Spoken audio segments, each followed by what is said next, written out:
নাকি?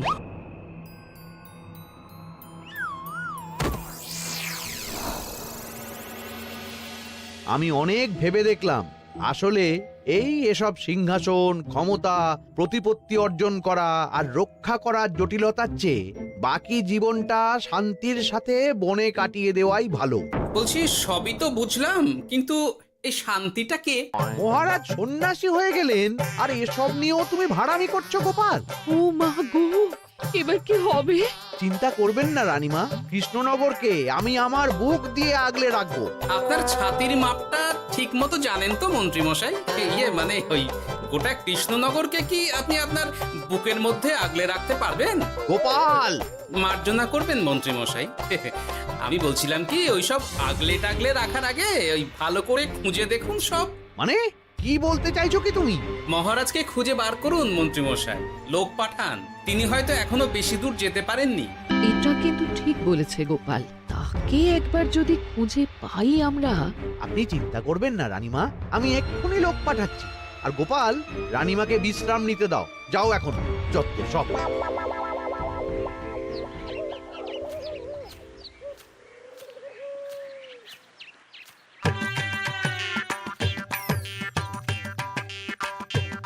ওই গো, গেলে কই? এক ঘটি জল দাও দেখি।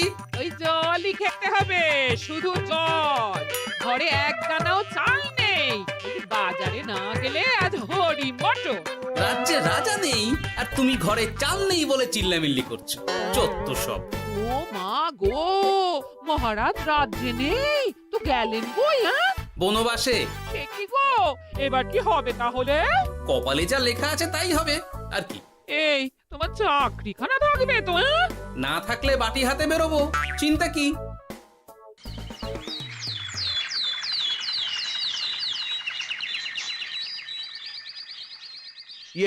মহারাজ যখন নেই তখন আমি যখন এ রাজ্যের মহামন্ত্রী, তখন আমি এত মানে করার কি আছে মন্ত্রী মশাই? মহারাজ নেই তো কি হয়েছে, রানীমা তো আছেন। আমরা তার কথা মতোই চলব।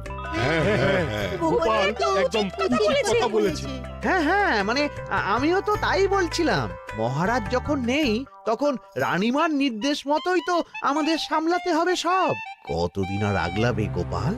আজ নয় কাল এই শর্মাকেই বসতে হবে এই সিংহাসনে। যতদিন পারি ততদিন তো চেষ্টা করতেই হবে মন্ত্রী মশাই। আপনি যদি চলেন ডালে ডালে, আমি চলি পাতায় পাতায়। রাজা মশাই আছেন? আমি অনেক দূর থেকে আসছি।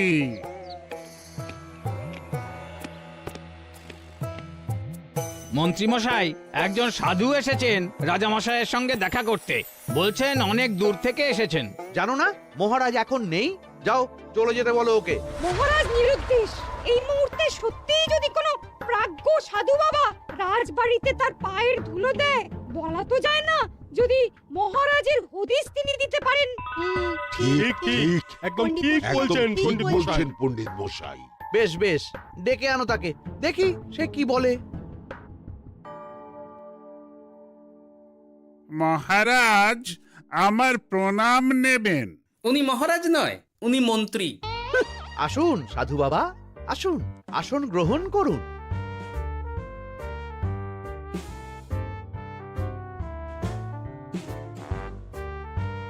কি করলেন সাধু বাবা? এটা তো মহারাজের সিংহাসন। আপনার জন্য আমি অন্য আসনের ব্যবস্থা করে দিচ্ছি, আপনি বরং সেখানে বসুন। ওহ, রাজাই যখন নেই তখন তাঁর সিংহাসনে বসতে ক্ষতি কি? আপনি কি করে জানলেন মহারাজ নেই? বুঝলে না, সাধু বাবা যে অন্তর্যামী গোপাল। এবার কি হবে? উনি যদি বলে দেন মহারাজ কোথায় আছেন, তাহলে তো আমার আর পণ্ডিত মশাই, আগেই ওরকম হামলে পড়বেন না। আচ্ছা, আপনি যদি অন্তর্যামী হন, বলুন তো আমাদের রাজা মশাই কোথায় গেছেন? জবর জটা কালো চুলে দেনামা অতীত বলে। মহারাজ, বনবাসে গেছেন। এটা যখন বলেছেন সাধু বাবা, তাহলে মহারাজ এখন কোথায় আছেন সেটাও নিশ্চয়ই আপনি বলে দিতে পারবেন। আহ গোপাল, সব বিষয়ে নাক গলিও না তো তুমি। ঠিক ঠিক আছে, রাজা মশাইকে নিয়ে চিন্তা হওয়া তো খুবই স্বাভাবিক, কিন্তু গোপাল, রাজা মশাই বনবাসে গেছেন, তাকে আর সংসার মায়ায় বাঁধা ঠিক কাজ হবে না। এ আপনি কি বলছেন সাধু বাবা? মহারাজ না থাকলে রাজ্য চলবে কেমন করে? নতুন রাজা নির্বাচন করতে হবে। এই তো খেলা জমে গেছে, একে দিয়েই কাজ হবে মনে হচ্ছে। আহা সাধু বাবা, এসব নিয়ে নয় পরে আলোচনা করা যাবে। এই কে আছো? সাধু বাবার পা ধুইয়ে দাও ভালো করে। না, বিষয়টা ঠিক সুবিধের মনে হচ্ছে না। আহা মন্ত্রী, করেছ কি? আমি সাধু মানুষ, এত খেতে পারি কি? ও বললে হবে না সাধু বাবা, আপনার জন্য নিজে দাঁড়িয়ে থেকে মহারাজের খাস হালুই করকে দিয়ে রাঁধিয়েছি সব। খেয়ে দেখুন না একটু, অমৃত অমৃত।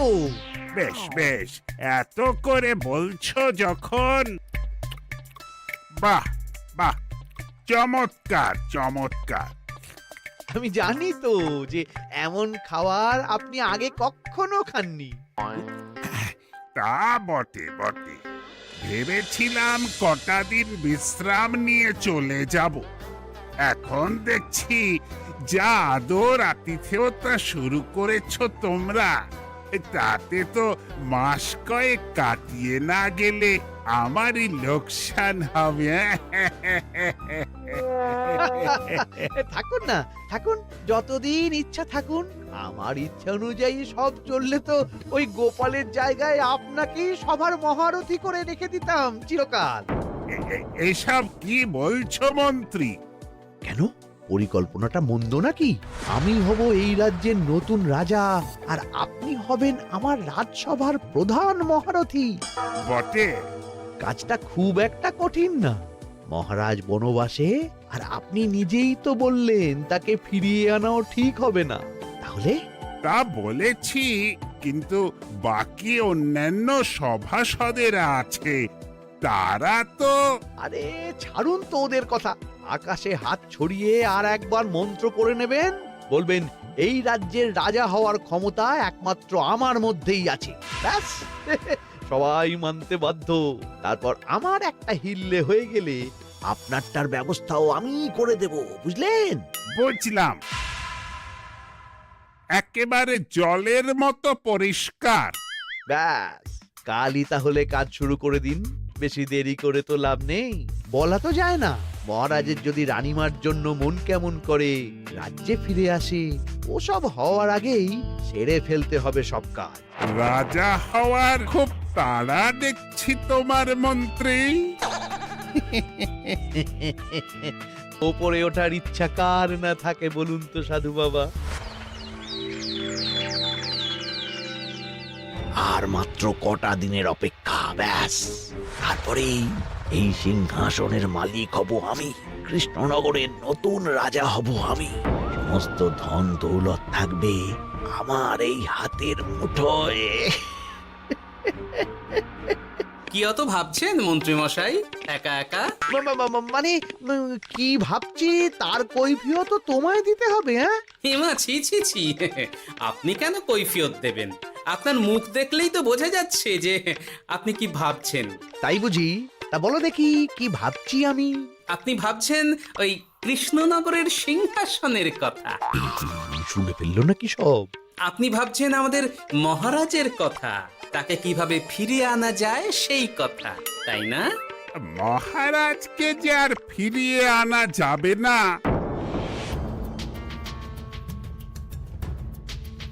সে কথা তো আগেই বলেছি। তাই যদি হয় সাধু বাবা, আপনি এর একটা কিছু বিহিত করুন, না হলে রাজা ছাড়া রাজ্য। ঠিক বলেছ, রাজা রাজ্য, নুন ছাড়া তরকারি, আলো ছাড়া দিন, জল ছাড়া জীবনের মতো। তাই যত দ্রুত সম্ভব নতুন রাজা নিয়োগ করা দরকার। কিন্তু এ বিষয়ে সিদ্ধান্ত নেওয়ার আগে রানীমার সাথে কথা বলা জরুরি। তার চেয়েও জরুরি একটা কাজ আগে করা দরকার। কিসের কথা বলছেন মন্ত্রী মশাই? গোপালের বহিষ্কার। এ আপনি কি বলছেন মন্ত্রী মশাই? একে রাজা মশাই, তার মধ্যে গোপালের মতো বিচক্ষণ মানুষকে রাজসভা থেকে বহিষ্কার করলে তো রাজ্যেরই ক্ষতি। এটাই হচ্ছে সমস্যা। এই কক্ষে যার যেটা কাজ নয় সে সেটা নিয়ে বেশি চিন্তিত। তুমি বিজ্ঞানী, তুমি বিজ্ঞানে মন দাও, রাজকাজ আমার দায়িত্ব। তাহলে এরকম সিদ্ধান্ত নেওয়ার আগে সবার সাথে আলোচনা করা দরকার। কোনো দরকার নেই, আমি যা বলেছি তাই হবে। রাজ্যের ব্যয়ভার বাড়ছে, এই মুহূর্তে কোনো ভাঁড়কে অযথা বেতন দিয়ে পোষার কোনো মানে হয় না। তাই গোপালেরও কাল থেকে রাজসভায় আসার কোনো দরকার নেই। সবই আমি বুঝতে পারছি মন্ত্রী মশাই। বেশ, আপনি যখন বলছেন, এই আমার শেষ দিন রাজসভায়, চলি সবাই, ভালো থাকবেন।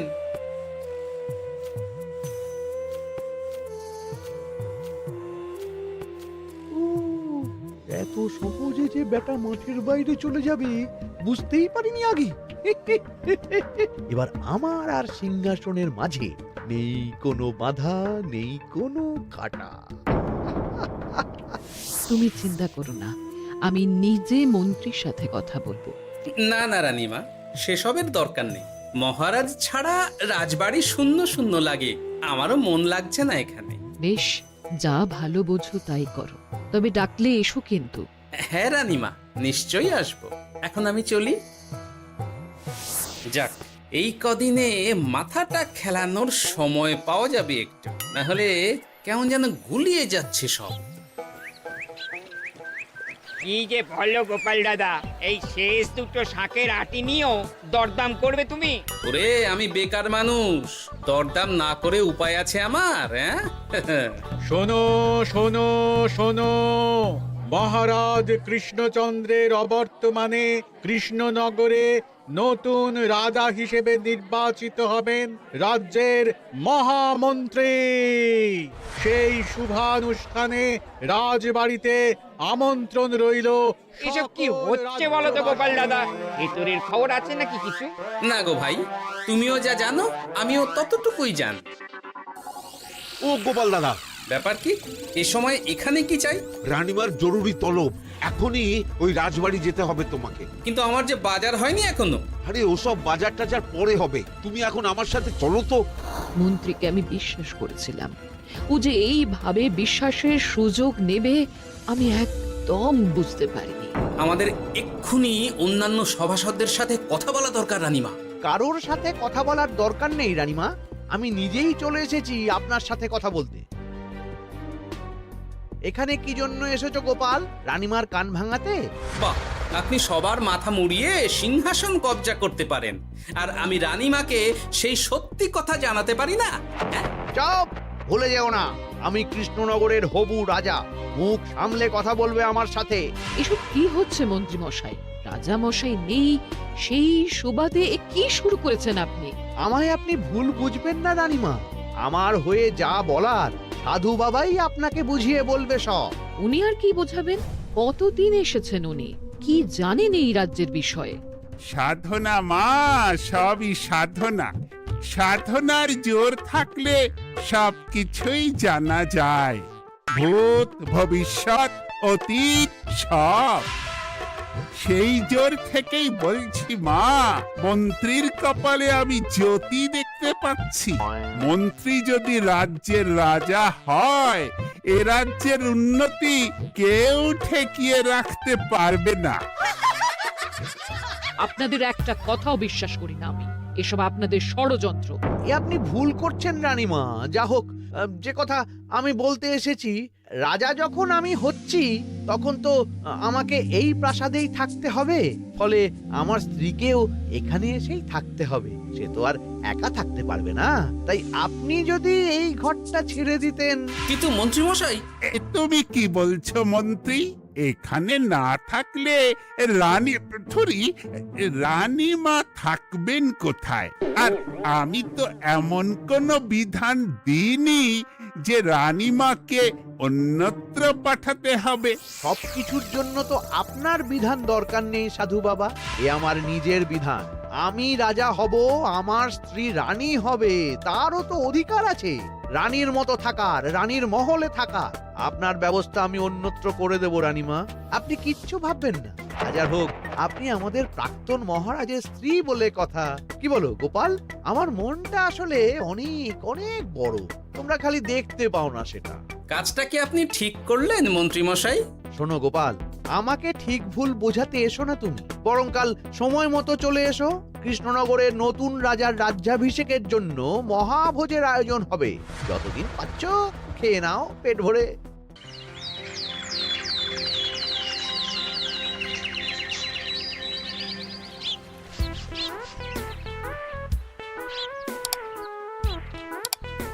আরে এগুলো আবার কি পরে আছে এখানে? কি এ তো মহারাজের পোশাক, এখানে এসব কি করে এলো? তাহলে কি মহারাজ? না না না, হিসেবটা কেমন যেন ওলট পালট হয়ে যাচ্ছে। সময় তো হয়ে গেল, নতুন মহারাজকে ডাকুন এবার। এসে গেছি এসে গেছি।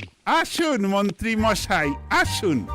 মুকুট নিয়ে দাঁড়িয়ে আছি আপনার মাথায় পরাবো বলে। সাধু বাবা, এবার মহারাজ বলা অভ্যাস করুন। মহারাজ। মহারাজের হদিশ পাওয়া গেছে মন্ত্রী মশাই, মহারাজের হদিশ পাওয়া গেছে। এই কি স্বপ্ন এসে কথা? মহারাজের হদিশ পাওয়া গেছে মানে কোথায় মহারাজ? না না, মহারাজ না, মহারাজের পোশাক পরে আছে পুকুরের ধারে। আমার মনে হয় তিনি ওই পুকুরে ডুব দিয়ে নিরুদ্দেশ হয়ে গেছেন। ও তাই বলো? তা বেশ তো, প্রাক্তন রাজার জন্য না হয় কিছুক্ষণ নীরবতা পালন করে নেব আমরা, ব্যাস। এ আপনি কি বলছেন মন্ত্রী মশাই? মহারাজ সত্যি ওই পুকুরে ডুব দিয়েছেন কিনা সেটা তো তুলিয়ে দেখা দরকার একবার। সেসব হবে আমি রাজা হওয়ার পর। নিন সাধু বাবা, মুকুট পরান। কিন্তু মন্ত্রী মশাই, আরো একটা দুঃসংবাদ আছে যে। ও আবার কিসের দুঃসংবাদ? মহারাজ যে পুকুরে ডুব দিয়েছেন সেই কথা বলতেই রানীমা অজ্ঞান হয়ে গেছে। তুমি যে কি করো না গোপাল, শুভ সময়ে অশুভ একটা সংবাদ দিয়ে দিলে তো সব বরবাদ করে। এই কে আছো? গ্রেপ্তার করো গোপালকে। তার আগে তোমায় গ্রেপ্তার করা হবে। এত বড় সাহস তোমার? হবু রাজাকে গ্রেপ্তার করার কথা বলো তুমি? আজ তোমার একদিন কি আমার একদিন। কিসের হবু রাজা? আমি কৃষ্ণনগরের আসল রাজা। হ্যাঁ, আমি। কি মহারাজ, আপনি? হ্যাঁ, আমি অনেক দিন ধরে তো তোমার বাড়বাড়ন্ত দেখলাম। আজকে খেলা শেষ, কিন্তু গোপাল, রানী কোথায়? কেমন আছে সে? এক্ষুনি তার কাছে আমাকে নিয়ে চলো। রানীমা ভালোই আছে মহারাজ, কিচ্ছু হয়নি তার। কিন্তু তুমি যে বললে রানী অজ্ঞান হয়ে গেছে। এটুকু মিছে কথা না বললে যে আপনার লুকোচুরি খেলাটা এত সহজে শেষ হতো না মহারাজ। লুকোচুরি বটে, কিন্তু তুমি বুঝলে কি করে এত সব? প্রথম সন্দেহটা হলো যখন রানীমাকে অন্যত্র রাখার কথা বলতেই আপনি বিচলিত হয়ে উঠলেন, তখন। তারপর পুকুর পাড়ে আপনার পোশাক। ব্যাস এটুকুই, আর কিছু নয়। আর প্রথম দিন রাজসভায় এসেই সোজা সিংহাসনে চড়ে বসা, ব্যাস। একে একে 2 আর 2 এ 2 4 করে ফেললাম। তারপর মনে হলো রানীমার প্রতি টান ফিরিয়ে আনতে পারে আপনাকে আপনার আসল রূপে। তাই এই মিছে কথা। অধমের অপরাধ মার্জনা করবেন মহারাজ। গোপাল, তোমার তুলনা নেই। কিন্তু মহারাজ, আপনি কেন এই ছদ্মবেশ নিয়েছিলেন তার আসল উদ্দেশ্যটা কিন্তু এখনো আমার কাছে পরিষ্কার হয়নি পুরোটা। আসলে আমি পরীক্ষা করছিলাম, বুঝলে? কিসের পরীক্ষা মহারাজ? যে আমার অনুপস্থিতিতে কে এই রাজ্য চালাবে তার পরীক্ষা। এবং আমি ঠিক করেছি যে কদিন ব্যবসার কাজে আমি বাইরে থাকব, ততদিন রানীর পরামর্শ মতো সমস্ত কিছু সামলাবে গোপাল।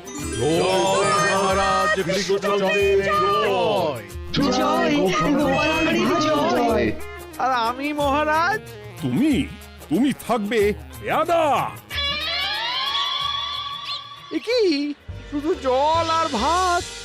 আগেই বলেছিলাম বেশি বেরো না, রাজা হবেন। এখন খাও জল ভাত খাও। চেষ্টায় তুমিও আমাকে ভুল বুঝলে গিন্নি। গেছে